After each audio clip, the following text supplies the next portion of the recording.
Koho je to vina? Stratili sme pud seba záchovy, stratili sme súcit, nemáme víziu, len prežívame.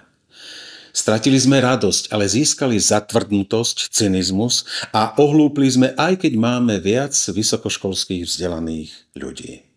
Stratili sme schopnosť posudzovať náročné umelecké diela, ale dokážeme sa zabávať na prostoduchých, vulgárnych narážkach. Stratili sme múdrosť a úctu našich predkov, ale získali sme prehnanú a falošnú korektnosť, ktorá nás doviedla do krachu.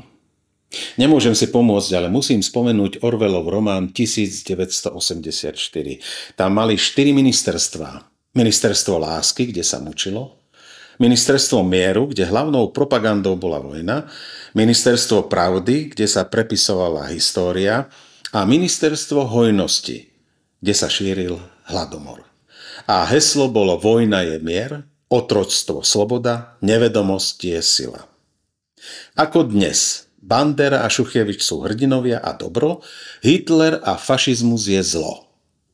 To sú ale paradoxy. Vláda, ktorá bola zvolená z vôle ľudu, tvrdí, že nemá peniaze, ale na zbrane peniaze má.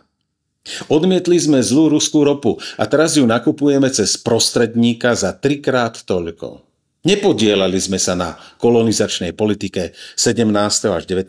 storočia, ale platiť by sme zo solidárnosti mali i my, veď sme partneri EÚ. Čo tam potom, že Francúzi vykorisťovali Afriku dodnes a teraz sa divia, že ich zlí Nigeríčania vyhnali?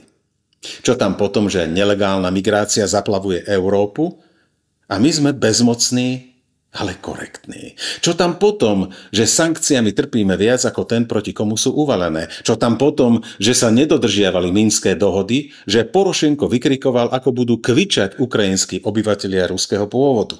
Čo tam potom, že pri potlačení týchto separatistov zahynulo 13 000 civilistov? Čo tam potom, že mierová zmluva v Istanbule bola na spadnutie, ale po príchode pána Borisa Johnsona nič neplatilo? Čo tam potom, že azovskí fašisti upálili cez 50 ľudí v Odese, ale zlí Rusi zaútočili na mieromilovnú Ukrajinu? Čo tam potom, že my, Európania, sme nekorektní, nehájime demokratické princípy jedným metrom, že sme farizejskí a neúprimní? A koho je to vina? Moja. Pretože som nebol dostatočne dôrazný. Málo som upozorňoval na zárodky tohto šialenstva, málo som burcoval, málo vysvetľoval. Kráľ môže pohnúť pešiakom. Nech ale bude tebou pohybovať ktokoľvek, o tvojej duši budeš rozhodovať ty sám, i keby to boli králi a vládcovia. Keď sa postavíš pred stvoriteľa, nemôžeš povedať, iní mi prikázali robiť to či ono. To bol citát z filmu Ridleyho Scotta. A čo vy?